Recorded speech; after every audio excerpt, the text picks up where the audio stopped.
Sesi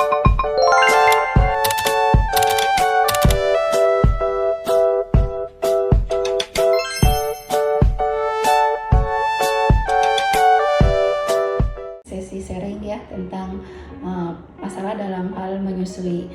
Kalau kita sebagai tenaga medis ya tentunya banyak sekali kendala yang dihadapi seorang ibu saat menyusui ya.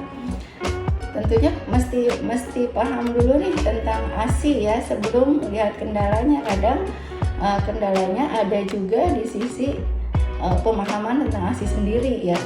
Jadi si ibu tuh kurangnya motivasi untuk memberikan ASI karena mungkin pemahaman tentang ASI dan pentingnya ASI terhadap bayi yang belum dia dapat secara maksimal. Jadi ASI itu sendiri itu suatu makanan bayi yang sangat tepat, yang mempunyai komposisi yang pas untuk kebutuhan janin bayi itu sendiri. Jadi kalau misalnya bayi kita prematur, subhanallah sudah Allah ciptakan ASI-nya itu memang untuk komposisi yang buat bayi prematur. Jadi dia lebih tinggi lagi nutrisinya atau protein yang terkandung di dalamnya. Nah itu sudah Allah ciptakan sendiri. Jadi ASI itu memang dibutuhkan oleh janin untuk bayi ya untuk bayi. Dia tuh kelebihannya karena ada zat antibodi atau daya tahan tubuh di situ, imunitasnya terhadap buat bayi sendiri.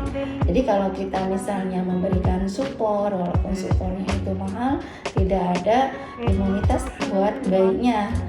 Beda dengan ASI. Jadi komposisi ASI itu memang sangat baik dan dibutuhkan oleh anak. Tapi kadang kendala yang dihadapi dengan ibu saat menyusui banyak ya kendalanya. Mungkin kalau digali nggak cukup waktu sebentar, apalagi mesti ke treatmentnya, penanganannya. Tapi ada beberapa yang disampaikan saat ini. Yang pertama mungkin kendalanya bisa ASI-nya berkurang atau sedikit ASI-nya. Jadi ASI-nya sedikit itu bisa karena memang produktivitas ASI-nya yang belum maksimal.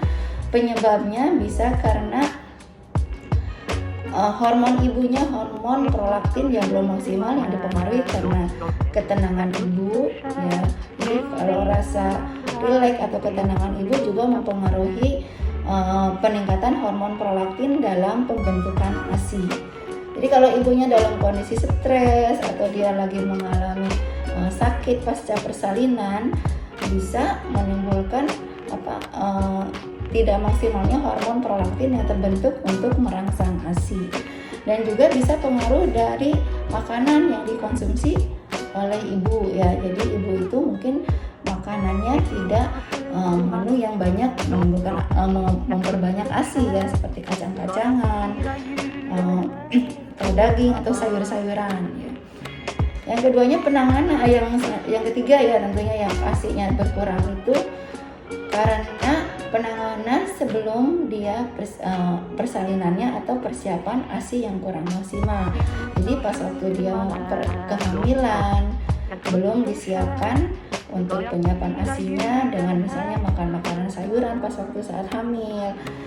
Dan juga bisa dibantu dengan sekarang tuh ada namanya terapi komplementer. Komplementer itu terapi alami yang bisa dilakukan oleh tenaga kesehatan atau bidan, disebut pijat oksitosin. Jadi pijat oksitosin itu bagaimana bisa merangsang sel-sel saraf yang bisa membantu untuk produktivitas ASI.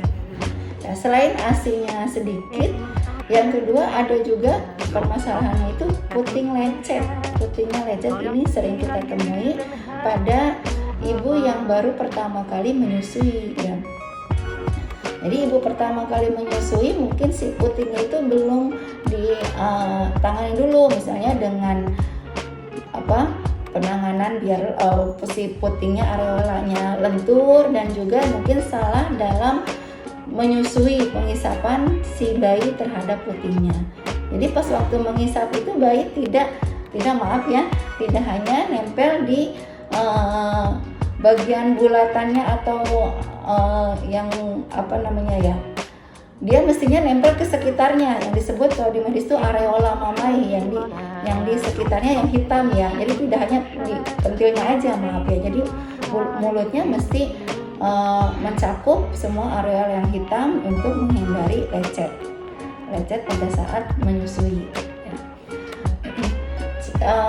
Yang kedua tadi ASI yang kurang, terus putih yang lencet, ada juga payudara yang bengkak ya. Payudara yang bengkak itu bisa juga karena ASI yang banyak ya.